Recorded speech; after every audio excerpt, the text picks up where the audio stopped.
Hello guys, hello mga Panyero. Good morning. Well, right now, magbabaklas ako ng gulong dahil ah, parang pansin ko stock up siya. Kumbaga yung mga piston niya sa may, sa may adjuster o kaya cylinder head. Well, cylinder niya. Nalusong kasi ito sa baha. Kaya pansin ko ang isa sa mga mapapansin mo pag medyo dikit siya. Mihina yung preno. Mataas yung preno, pero yung kapit mahina. Tapos pag nag-a-adjust ka, halimbawa, adjustan mo siya. Tataasan mo, preno, sinisikwat mo, okay. Pero pag binabaan mo na siya, tudong baba ka na, masikip pa rin. Pag inikot yung gulong, masikip pa rin. So, yan ang palatandaan minsan na naninikit yung brake show. Ibig sabihin, hindi bumabalik yung piston ng cylinder niya. Kaya well, bubuksan ko ito. Pagkatapos nito sa kabila. Well, see. Isa na natin ba? Siyempre, gulong muna tanggalin mga panyero. Mo rin pala mga panyero, ano? Ito.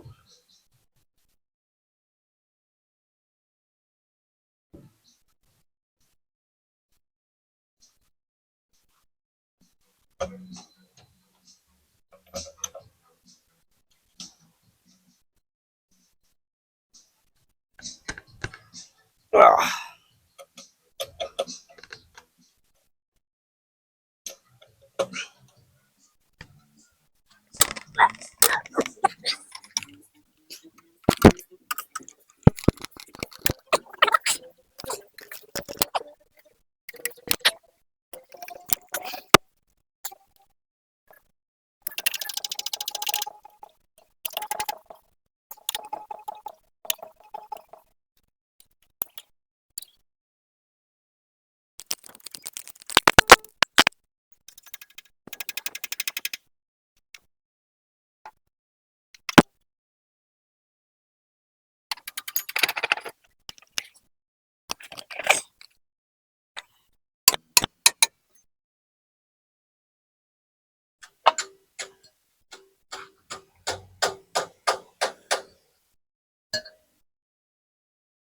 Ito mga panyero, ano, nakita ko sa inyo, may tagas na siya.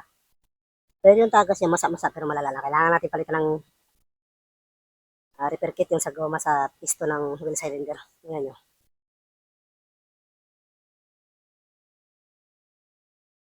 Ayan o. Ang basa na siya. Well, pag ganyan, kailangan talagang palitan yan. Kasi ano na yan eh. Hindi na talaga pwede siya. So pag ganyan, kailangan natin yung palitan mga panyero. Malala na siya eh.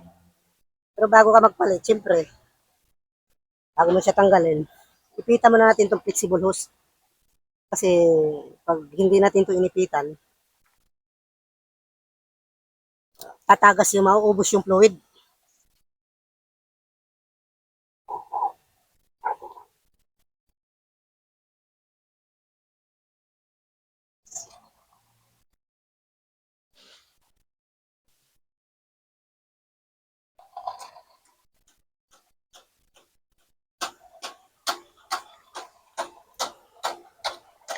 So, flexible hose niya mga panyero, ipita muna natin ito.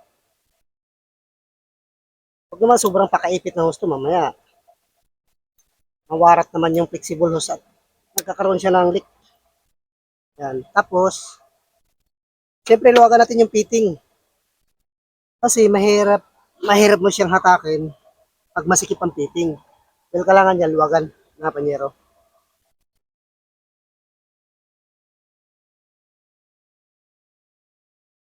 Ayan mga panyero. Luwagan mo natin yung fitting. Mayroong fitting to sa kabila eh, sa likod. Luwagan muna natin to. Sa mga marunong na dyan, alam na nila, pero sa mga baguhan pa lang na magiging driver pa lang ng jeep na wala pang kasanayan sa pagtanggal doon, ganun ang gagawin mo. Tapos wala kang kakilala.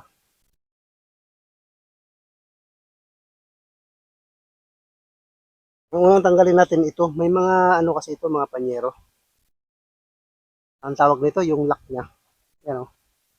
Ito yung lock ng brake shoe para hindi siya matumba. Sa mga Isuzu, kung di ako nagkakamali, wala nang ganyan. Wala nang lock. Sa baba yan, sa baba, pati baba, meron din. Sa mga Isuzu, wala na. Sa mga puso lang, kalimitan meron yan. Pero yung iba hindi naglalagay ng ganyan, eh. Hindi na sila naglalagay ng ganyan. Pero dapat maglagay ng ganyan dahil nilagay ng hapon yan. So, baklasin natin mga panyero.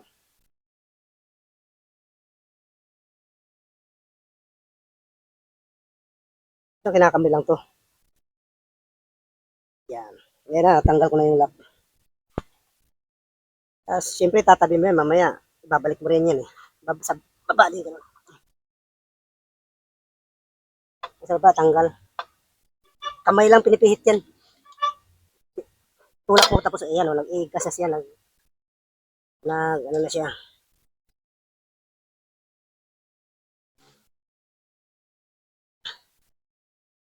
Ayan.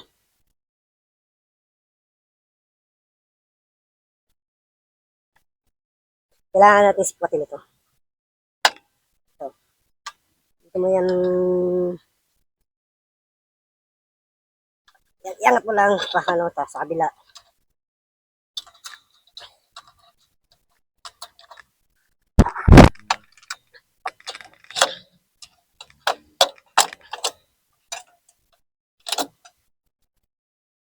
Tanggalin mga panyero.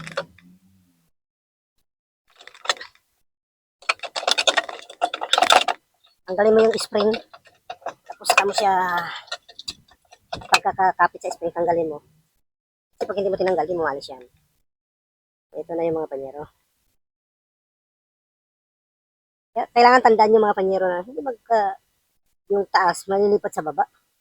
Sabi ng mga eksperto, huwag daw may pagbaliktad. Ewan ko lang kung ano, pero sumusunod na lang tayo. Luwagan muna natin yung fitting dito. Ay, maluwag na pala to. Siyempre, ayan na.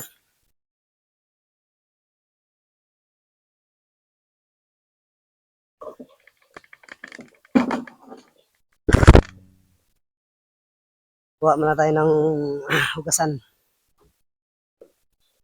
Siyempre, ano yan. Lilihain natin yung mga panyero. Kasi, malamang sa alamang, puro kalawang na yan. Tanggalin na natin to. Gamit pala tayo ng lungnos.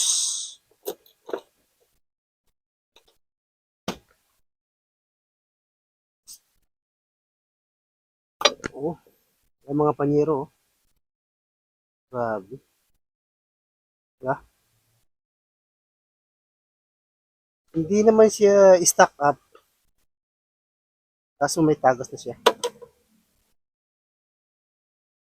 Dito sa kabila, titinan ko. Oh, hindi rin siya stack up pero papunta na sa stack up to, ano na eh. Medyo makapal na pero palitan na rin natin yung goma gawa nung manipis na yung goma mga panyero.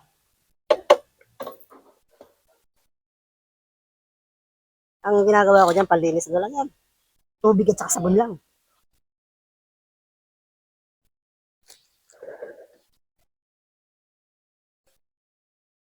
Ang tubig sabon lang mga panyero.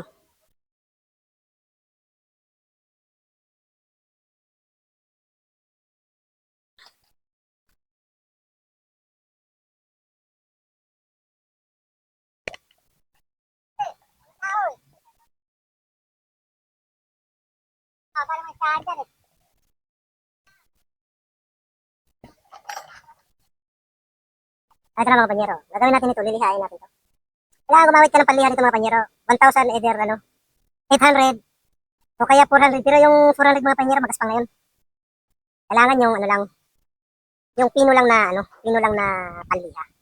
Kasi pag magaspang ang gagamitin mo, pinaka-tendency niyan pag magaspang siyempre, hindi na rin kikinis ito. Lalo na dun sa may mismong cylinder niya, yung pinaka-bore niya. Pag niliha mo yun ng magaspang, masusugatan yun. Pag malala ng kalmot dun sa surface niya, kahit bago pa ang goma na gagamitin mo, saglit na yung goma, magtatagas agad. Yung ano, kailangan pino ang gagamitin mo talaga. No? Yung magliha na tayo mga panyero. Tubig lang at saka sabon, ayos na yun. Ito, 800 to. 800 yan mga panyero. Ang gamitin natin. Meron 1,000 dyan, pero ito muna. Kasi para, nga pala, tanggalin muna natin yung ano, yung goma na. Pag tanggal ito, basic lang to eh. Sikwatin mo lang ito, oh. Ang flat screw, tapos, ganun. Ganun. Ayan na. Tanggal na. Magliha na tayo.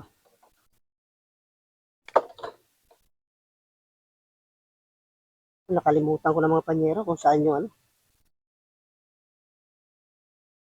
Saan yung kanang kaliwa. Bahala na si Batman.